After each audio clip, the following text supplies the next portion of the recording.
Hello दोस्तों, अगले कुछ सालों में गवर्नमेंट प्राइवेटाइजेशन की थीम बहुत ही हॉट रहने वाली है दोस्तों।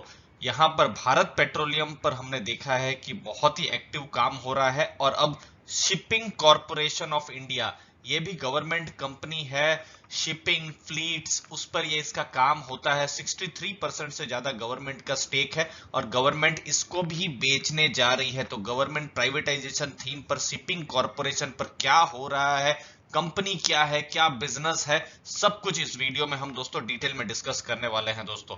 और आपने, आपके फ्रेंड्स या फैमिली मेंबर्स ने अभी तक भी कोई ब्रोकरेज अकाउंट नहीं खोला है तो नीचे दी गई लिंक से खोल सकते हैं। 300 रुपीज का आपको यहाँ पर कैशबैक भी मिलेगा, लिंक नीचे दी हुई है। देखिए दोस्तों, ये है सेक्रेटरी डीआईपीएएम। देखिए डीआईपीएएम का मतलब क्या है? Department of investment and public asset management. मतलब जो डिपार्टमेंट अभी जैसे गवर्नमेंट ने बजट में कहा है कि गवर्नमेंट के जो एसेट्स हैं उनको बेचने का प्लान है, यहां मैं लिख देता हूं 1.75 लाख करोड़ का जो एसेट्स है बेचने का प्लान है, प्राइवेटाइज होंगे। तो ये सब चीजों का जो प्लान है, तो ये सब कौन देखेगा, किसकी देखरेख में होगा? डीआईपीएम के डिपार्टमेंट से। इसमें एलआईसी का आईपीओ भी इन्हीं के अंदर में ही आ जाता है। अब उन्होंने क्या लिखा है कि शिपिंग कॉरपोरेशन ऑफ इंडिया को जैसे गवर्नमेंट को बेचना था तो उन्होंने एक्सप्रेशन ऑफ इंटरेस्ट मंगवाया था। तो यहां पर उनको पहला ही वर्ड सबसे इंपॉर्टेंट है, मल्टीपल एक्सप्रेशन ऑफ इंटरेस्ट मिले हैं। मतलब बोलियां जो लगी है एक जगह से नहीं, कुछ और जगह से भी बोलियां आई है। तो इसका मतलब है अगले कुछ महीनों में या फिर कुछ सालों में हमको जो शिपिंग कॉरपोरेशन ऑफ इंडिया जो है यहां पर बिकता हुआ नजर आएगा। और ये एक तरीके से स्पेशल सिचुएशन क्रिएट होगी इन्वेस्टर्स के लिए। अब ये एकदम दो धार की तलवार जैसा होता है, पॉजिटिव भी जा सकता है, नेगेटिव भी जा सकता है। तो और कुछ डेटा समझना जरूरी है और डेटा पर हम डिटेल्स में जानते हैं दोस्तों। देखिए सबसे पहले तो इसके स्टॉक के मूवमेंट आपको बता दे। देखिए आप जब वीडियो देख रहे होंगे तो अलग अलग स्टॉक प्राइस रहेगा। ये वीडियो जब बन रहा है तो 124 रुपीज के पास इसका स्टॉक प्राइस है और ये पूरे पिछले 5 साल का ये डेटा है। देखिए 5 साल पहले इसका स्टॉक प्राइस आप देखेंगे तो 70 रुपीज के पास था। और यहां पर आपको मैं बताऊं, ये 70 रुपीज के पास ही इसका स्टॉक प्राइस अभी भी था। ये देखिए 2020 के एंड तक, 2 महीने पहले तक भी वही 70 के आसपास ही था। ये एक अच्छी खासी जो मूवमेंट आई है, लगभग 60-70% की, फिर से बता दो 60-70% की जो मूवमेंट आई है इन 2 महीनों में ही आई है। ये आप देख सकते हैं दोस्तों, ये जनवरी फरवरी में ही ये मूवमेंट हम लोगों को देखने को मिली है। क्यों? क्योंकि ये जो गवर्नमेंट ने जो प्राइवेटाइजेशन की बात कही उसके बाद से अचानक से इस पे इंटरेस्ट आया है, मूवमेंट आया है। वैसे 5 साल में इसका कोई रिटर्न नहीं है, लेकिन अब जो डेटा है उसके हिसाब से आपको दिख सकता है कि कंपनी ने अच्छा खासा रिटर्न दे दिया है। लेकिन वैसा रिटर्न ऐसा कुछ दिया नहीं है कंपनी ने दोस्तों, तो उसको आपको ध्यान में रखना है। लॉन्ग टर्म इन्वेस्टर, ये देखिए बहुत सारे इन्वेस्टर जो बिल्कुल इस लेवल पर, जो 110 के लेवल पर जो इंटर किए होंगे, उनके लिए अभी थोड़ा सा प्रॉफिट कुछ दिख रहा होगा। अब ये है फंडामेंटल्स और इस भाग को बहुत ही सराहा जाता है जब भी हम वीडियो बनाते हैं।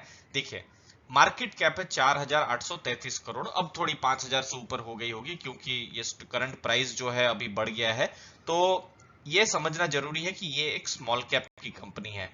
तो स्मॉल कैप की कंपनी है तो वोलेटिलिटी भी ज्यादा रहेगी। मतलब स्टॉक का प्राइस आपने जैसे देखा 2 महीनों में 70% तक ऊपर चला गया, तो ऐसा भी हो सकता है और ये नीचे भी जा सकता है। तो उसके लिए आपको तैयार रहना है। जो अगर आप कोई स्टेबल स्टीडी स्टॉक ढूंढ रहे हैं या फिर गवर्नमेंट प्राइवेटाइजेशन में देख रहे हैं तो बीपीसीएल को आप देख सकते हैं क्योंकि वो बड़ी कंपनी है। तो ये चीज को आपको बिल्कुल समझना है। बीपीसीएल पर हमने वीडियो बनाया हुआ है, वो आप जरूर देख सकते हैं दोस्तों। अब हाई लो भी देखिए, बिल्कुल अभी तो 52 वीक हाई के ऊपर चला गया है। प्राइस अर्निंग 6.70 की है और इंडस्ट्री की ही है 7.33, क्योंकि ये शिपिंग इंडस्ट्री पे है। जो कार्गो है आपको एक जगह से दूसरी जगह में पहुंचाने हैं। कैसे पहुंचाने हैं? जनरली हम ट्रक के माध्यम से पहुंचाते हैं, दूसरा रेल के माध्यम से पहुंचाते हैं। लेकिन अब जो नदियां है या समुद्र है वहां से भी आप कार्गो पहुंचा सकते हैं। तो वहां पर शिपिंग कॉरपोरेशन ऑफ इंडिया का काम है। थोड़ी देर में उसको भी डिस्कस करने वाले हैं। अब जो इसको एक वैल्यू बाई बनाती है, इंटरेस्टिंग बनाती है, वो है बुक वैल्यू। 170 रुपए की बुक वैल्यू है। और यहां पर, यहां देखिए प्राइस टू बुक वैल्यू है बिल्कुल 1 से भी कम। मतलब कंपनी अगर बेच भी दे तो भी आपको 170 रुपीज मिल जाएगा और स्टॉक का प्राइस तो 170 से बहुत नीचे है। तो ये एक अट्रैक्टिव वैल्यू बाई है।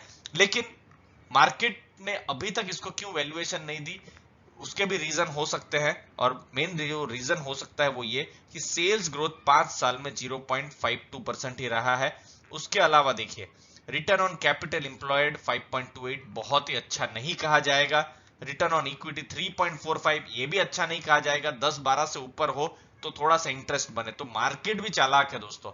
मार्केट ने ऐसे ही नहीं है कि बहुत सारी कंपनियों को प्राइस टू बुक 5-6 दिया रहता है और इसको 0 से भी कम 1 से भी कम दिया हुआ है। इसका देखिए आरओसी आरओई दोनों ही कम है। पुराने वीडियोस में हमने इन दोनों कॉन्सेप्ट्स को बहुत डिटेल में समझाया हुआ है। इस वीडियो में उतना हम डिटेल में नहीं जा पाएंगे।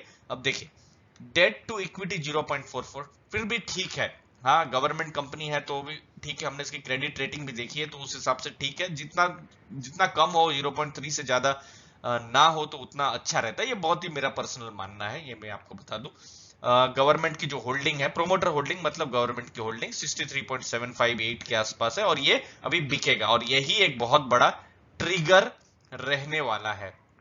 कैश इक्विवेलेंट भी है कंपनी के पास और प्रॉफिट ग्रोथ कंपनी ने अच्छा खासा किया हुआ है 5 साल में 19%, मतलब बहुत ही अच्छा प्रॉफिट यहां पर किया हुआ है। बट शिपिंग कॉर्पोरेशन है क्या, उसके बारे में समझते हैं। देखिए दोस्तों, शिपिंग कॉर्पोरेशन ऑफ इंडिया एक नवरत्न कंपनी है। पीएसयू कंपनी, गवर्नमेंट कंपनी, जो भी नाम आप बोले, 2008 से ये एक नवरत्न कंपनी है। लेकिन कंपनी बहुत ही पुरानी है। ये लगभग 60 साल हो गए हैं इसको। 1961 में इसका इनकॉर्पोरेशन हुआ था और गवर्नमेंट ऑफ इंडिया ही इसको देखती है। और यहां पर इंडिया की लार्जेस्ट शिपिंग कंपनी है इन टर्म्स ऑफ कैपेसिटी। मतलब जो भी फ्लीट्स हैं, जो भी शिप है, उस हिसाब से अगर आप देखें तो भारत की सबसे बड़ी कंपनी ये है। काम क्या है, ये गुड्स को, मतलब जो भी सामान है, माल सामान को ट्रांसपोर्ट करती है। लोगों को भी, पैसेंजर को भी ट्रांसपोर्ट करती है एक जगह से दूसरी जगह में। लेकिन ये रोड से नहीं करती है, रेलवे से नहीं करती है। ये कहां से करती है, ये पानी से करती है। मतलब नदी हो सकता है, समुद्र हो सकता है, तो वहां से वो ट्रांसपोर्टेशन का काम करती है दोस्तों। तो उसको समझना है। अब जो ट्रांसपोर्टेशन की बात चल ही रही है तो जो पीएसयू की जो दूसरी कंपनियां हैं, जैसे इंडियन ऑयल हो गया, भारत पेट्रोलियम हो गया, भारत पेट्रोलियम वैसे उसका भी डिसइन्वेस्टमेंट की बात चल रही है, ओएनजीसी हो गया, तो ये सब इसके क्लाइंट है। तो वहां से पैसे जो भी है इनको मिलते रहते हैं, जो भी उनकी जो फीस है वो सब मिलती रहती है। लेकिन अब कंपटीशन भी बहुत बढ़ गया है। जब हम देखेंगे जलमार्ग का जो सेक्टर है वहां पर अब रिस्क है, फॉरेक्स रिस्क थोड़ा बहुत। अगर जो डॉलर के भाव में उतार चढ़ाव हो जाएगा तो इसके भी बिजनेस पर असर पड़ेगा। तो अगर आपको प्राइवेटाइजेशन की थीम में अगर आपको इंटरेस्ट है तो भारत पेट्रोलियम है, कॉनकोर है, कॉनकोर मतलब कंटेनर कॉर्पोरेशन, फिर अब शिपिंग कॉर्पोरेशन में भी एक तरीके से इंटरेस्ट आ गया है। तो ये 3 कंपनियां तो बिल्कुल है ही। फिर गवर्नमेंट ने कुछ पब्लिक सेक्टर बैंक्स की भी बात कही है। वैसे नाम अभी उजागर नहीं हुए हैं, नाम नहीं आए हैं नए, कौन से होंगे, अलग अलग नाम चल रहे हैं, जैसे बैंक ऑफ महाराष्ट्र का, इंडियन ओवरसीज बैंक का, लेकिन अभी तक कोई कंफर्म नहीं आया हुआ है। फिर एक जनरल इंश्योरेंस कंपनी का भी नाम चल रहा है। तो आप यहां पर एक स्पेशल सिचुएशन या एक वैल्यू अनलॉक जो कहा जाता है वो एक सिचुएशन बन सकती है। लेकिन यहां पर अगर आप ट्रेडिंग सोचते हैं तो फिर बहुत ही यहां पर गड़बड़ हो सकती है। यहां पर आपको लॉन्ग टर्म 2 साल 3 साल का व्यू देखना है। और देखिए रिस्क ये भी है, अगर जो बायर है वो अगर अच्छा नहीं निकला तो फिर तो समझ लीजिए उसने गवर्नमेंट से भी अच्छा नहीं चलाया। गवर्नमेंट अच्छा चला रही थी, गवर्नमेंट ने बेच दिया, चलिए ठीक है, लेकिन गवर्नमेंट जैसा चला रही थी उससे भी खराब चलाया तो फिर तो और ज्यादा हालत खराब हो सकती है। तो ये भी चीज है जो एज एन इन्वेस्टर आपको समझना है। बाकी ये स्पेशल सिचुएशन थीम है, हमारी नजर रहेगी, आप भी जरूर नजर रखिए दोस्तों। वीडियो अच्छा लगा तो जरूर लाइक शेयर सब्सक्राइब कीजिए। अपना समय दिया उसके लिए बहुत बहुत धन्यवाद दोस्तों।